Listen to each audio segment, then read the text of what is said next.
Okay, hello everyone. This is another informal walkthrough video, I guess you could call it, for some of the week 2 materials. I'm getting a lot of questions about specifically this assignment here, specifically this assignment, the week 2 checkpoint. So I'm going to go over it with some care, and I'll make some quick notes about the upcoming essay assignment. First, I've released a couple of announcements where I've informed people. I've changed some due dates. Okay, so the checkpoint is now due this Saturday. The actual essay is due on Tuesday. That date doesn't look correct for some reason. Don't know why I don't have that fixed before I started this video, but let me just double check real quick. Okay, this needs to be due on a Tuesday. Yeah, that's due on Tuesday. Okay, so the checkpoint is due on Saturday. The essay has been moved to Tuesday. This is simply an adjustment because I was on vacation for a week, and even though I've tried to stay on top of things and I've created a couple activities recently, yeah, people need a bit more time on this, okay? And hopefully this walkthrough video will help. Let's start with the checkpoint. If we go into the assignment description here, basically you're submitting a Microsoft Word document that's going to contain three areas. First, you have to answer some specific questions about audience. Okay. And actually, if we scroll down, you get the three parts here: part one, part two, part three. Yeah, I want you to think a little bit about the audience that you're going to choose for this assignment. I want you to show me that you have APA mostly down. And third, I want to see an outline of your upcoming essay so I can see if it's on the right track or not. So let's begin with audience. It says choose an audience for your essay from the approved options on the instructions for assignment 2. So that's the actual essay assignment, right? So this guy right here. If you go in here, you'll see the assignment sheet. I don't have it open, but it's going to be open very quickly. Oh, by the way, for the essay itself, you do have some examples of past student papers, so you can see what other students have written. That might be tremendously helpful. But if we open up the actual instructions, you can see that you have three potential audiences to choose from. Okay, it says begin by choosing the audience: potential future employers, industry connections, or your friends and family. I just want to make a quick note that this does not mean that you're writing your paper in letter form. You're not going to say "Dear Mom" or "Dear Aunt Kathy." This is really inspired because typically when you write something, you are thinking of a particular audience, either because you're literally writing to that audience. Let's say you're an editor for a gaming magazine. Okay, so your audience would be gamers. That's not one of your chosen options here. But yeah, you might write something or publish something. It could be a professional blog post. It could be something published in a journal. It could be something else that fellow people in your industry would read. But mostly, I like to describe this as even when I sit down and write something, no matter what it is, sometimes I like to imagine almost like someone peeking over my shoulder. While I'm typing away, I can sort of imagine what sort of person would be reading this, and these are kind of what this is trying to indicate. Okay, is it going to be someone who is sort of above you? Okay, someone you're possibly trying to impress, someone that you're possibly trying to show how much knowledge you possess, or is it someone kind of on your level, right? Someone who's just like you in your industry, or is it a bit more? I shouldn't say informal, but a bit more down to earth. Okay, so someone who's a little bit above, someone who's on your same level, or someone who's kind of a newbie, but is still close enough to you that they might enjoy what you read. Just have this in mind because it will affect your kind of tone, your voice, if you think in terms of choosing one of these audiences. But no, you don't have to literally address it to these people. Okay, and that's important. I also want to make another quick note, which is that sometimes students take this too far. They see industry connections and they think, oh, that gives me permission not to have to explain anything, right? I can use this term, or I'm not going to bother explaining this because my readers would already know what that is. Solid writing can be understood by the general reader. I might pick up a physics journal and I might not understand the math, but I can understand like the overall structure. I could understand the thesis. I could understand, let's say it's a lab study. I could understand the parameters of the study. Okay, I might not understand all the specific details, but I still could pick it up and read it. Same thing with your papers. So yeah, if you choose industry connection, that's not permission to just skip defining things, skip details.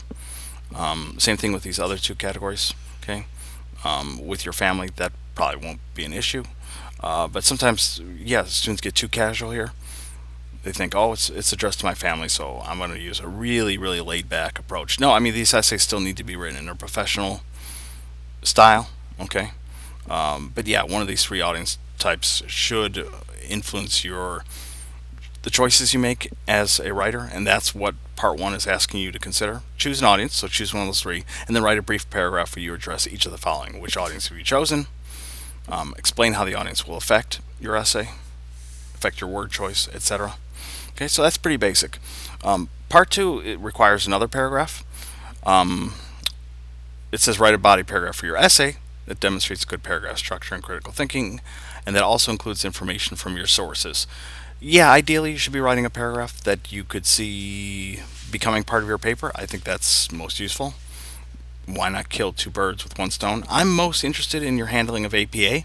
That doesn't mean you should write something completely that's gibberish, or that's just a completely, I don't know, Dick and Jane type paragraph. No, no, no. It should be a solid paragraph. But I'm actually more interested probably in, can you fold in a quotation? Can you incorporate a quotation correctly?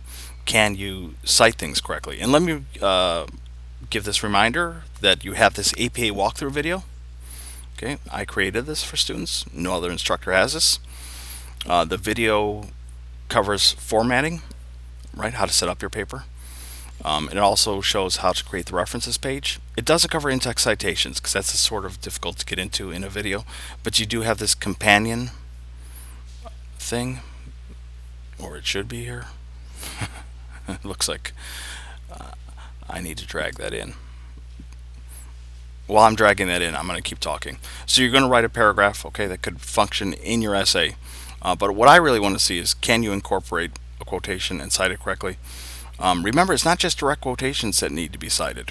Anytime you refer to something to research, we call that a paraphrase when you're not using direct language, when you're not quoting, but you're still referring to research. That still needs to be cited. So I want to see, can you cite things correctly? So yeah, you have to write a paragraph where your research, so that's the research from week one, you find an opportunity in that paragraph to, let's say, fold in a quotation or refer to a specific fact from your research and show me that you can cite things correctly. So I'm going to go in real quickly to the APA walkthrough video. So let me go into edit mode. And I'm going to real quickly drag in the thing. I can't believe I didn't put it in there already. Perseverance, here it is, in-text citation guide. Okay, so you also have this companion document. I like to call it the Concise Guide to In-Text Citations. And if I open up that guy, I've written quite a lot, but I've tried to reduce it to the most basic information that most students are going to need. Do read through it with care. The first time through, it might not sound super clear, but I guarantee with a couple reads it will. I also give examples. So here are two examples for how to cite a paraphrase versus a direct quote. Okay, and there's some more examples on the next page. In-text citations are a little bit confusing because there are always two ways you can handle it. You can either put everything in the citation after your information has appeared. Okay, so here are two examples of that, both for a direct quotation and a paraphrase. A direct quotation always needs a paragraph or a page number. Okay, but if you're just paraphrasing, you don't. You just have author's last name and year. So you can include everything in the citation, or there's an alternate way where you break things up. You find a way to mention the author's name in your sentence, and if you do that, you immediately put the year of publication in parentheses. And then, if needed, because remember, only direct quotes do we need a page or paragraph number. So if needed, yeah, at the end, we'll put the final piece of the citation. So this is where students get thrown, because you basically have this sort of choose your own adventure. You can either do it this way, mention the author in your sentence, and immediately put the year in parentheses, and then include the rest of the citation information at the end, or you can just save everything for the end. And yeah, those two methods sometimes trip students up. Students will mix the two forms, or they'll be unsure. But I swear if you go through this with some care, everything will make sense. I also want to plug a website real quickly. It's called projectapa.info. This was made by a fellow Full Sail instructor. So if for some reason you're not crazy about my in-text citation document, you can go here. Okay, Okay, so if you're watching this video, projectapa.info. And if you just go, for example, formats of quotation, paraphrase, and summary, you get the same information. Okay, again, there are two ways to handle a quotation, and it gives an example of how to do that. So really, it's just a matter of imitating the example. So here's how someone handled a quote. So you should try to do it the same way. If you don't like this format, you can try out this format where you save everything for the end. Finally, I need to pitch your McGraw-Hill readings. McGraw-Hill has some terrific readings on not just APA, but also how to incorporate a quotation, how to make sure that research fits comfortably within your own writing. I say this because the students often forget about those McGraw-Hill chapters. They have to, of course, read them and answer questions in order to get a grade for those activities, the Smart Book activity. But they often forget to go back to it and actually use it as a resource. And the McGraw-Hill readings are maybe the most reader-friendly and concise way to learn this information. But you have three choices, okay? So you have my in-text citation document, you have projectapa.info, and you have the McGraw-Hill readings. So if we go back to the assignment itself, the checkpoint, okay, so you've already written a paragraph about audience. You're going to create a paragraph that ideally would work well in your paper, but I'm more interested in your handling of APA. But you're going to use the sources that you found in week 1 and show me that you can use APA. So we're talking about in-text citations here, not the final page of your essay, which is called the references page. That's something else. And finally, you need to create a short outline of your essay, okay? And you all know what an outline is. So it doesn't have to be written in complete sentences, but it should give me a pretty clear sense of what you're going to be doing paragraph by paragraph. Pretty soon, in the next day or two, I'm going to send out an announcement. I do have a suggested outline to follow. By the way, you'll have to, you can feel free when I do send this out to use this, but don't just copy and paste. This information has to be has to be replaced. For example, your first paragraph should be an introduction paragraph, and I explain what an introduction paragraph is and what it seeks to do. Because the essay assignment asks you to identify 3 work-related problems, okay, that your role model has encountered, and what your role model specifically did to overcome that problem. It kind of makes sense that maybe you'd have 1 paragraph for each problem, but you'll have to fill in what is that problem, okay, and give me some idea what it is and what your role model did to solve it. So you can't just copy and paste this and say, here's my outline. This information has to be filled in. So I'm going to send out sort of a boilerplate for people who are really maybe a little bit confused about how to put the essay together or aren't sure what to cover. So this should be incredibly helpful. But your own outline will have to be much more specific and actually fill in these details. Okay, so that's really all the checkpoint is. It's something new we're doing this month, so I understand there's a little bit of confusion. But it's really create a Microsoft Word document that covers these 3 areas. Audience questions. You write a paragraph where you incorporate research and show me that you know how to create in-text citations. And finally, an outline for your essay.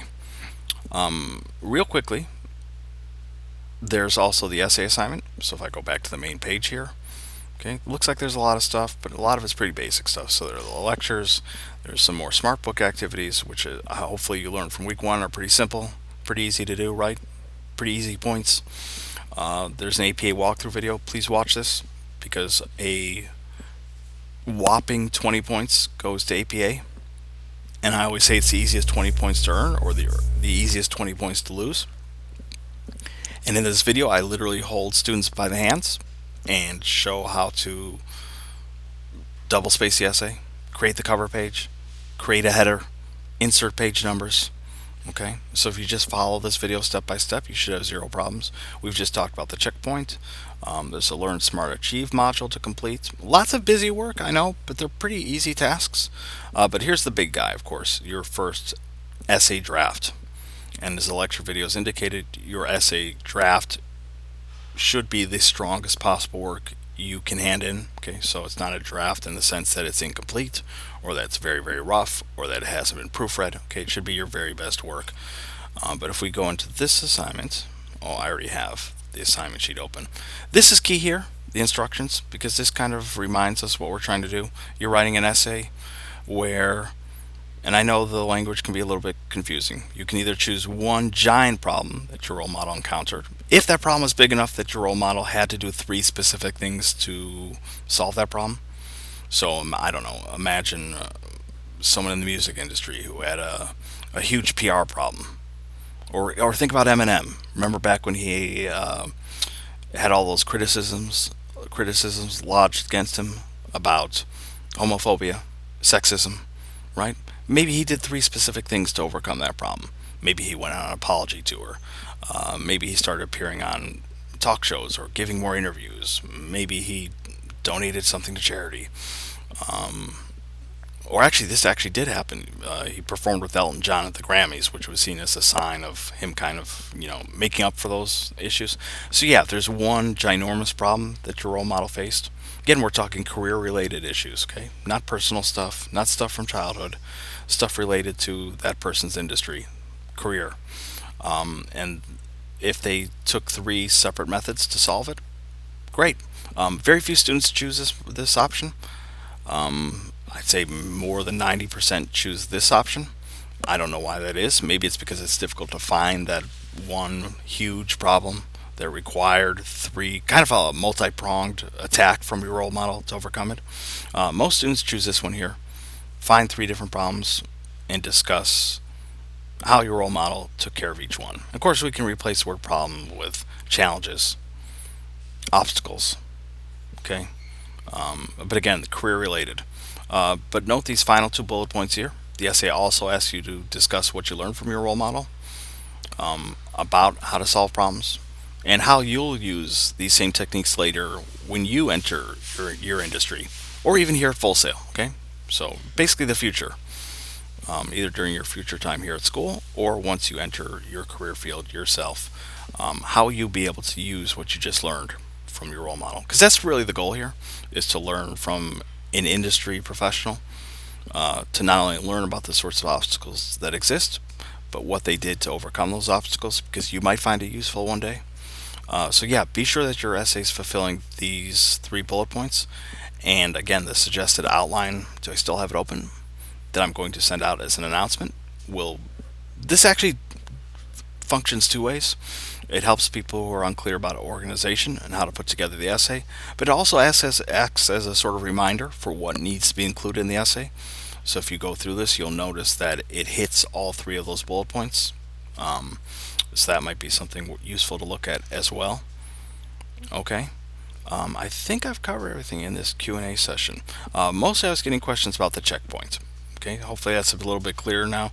If you continue to have questions, just send me a message. Feel free to get in contact. But I think that's good for now. So I hope you enjoy this video, and I hope you find it useful. Good luck.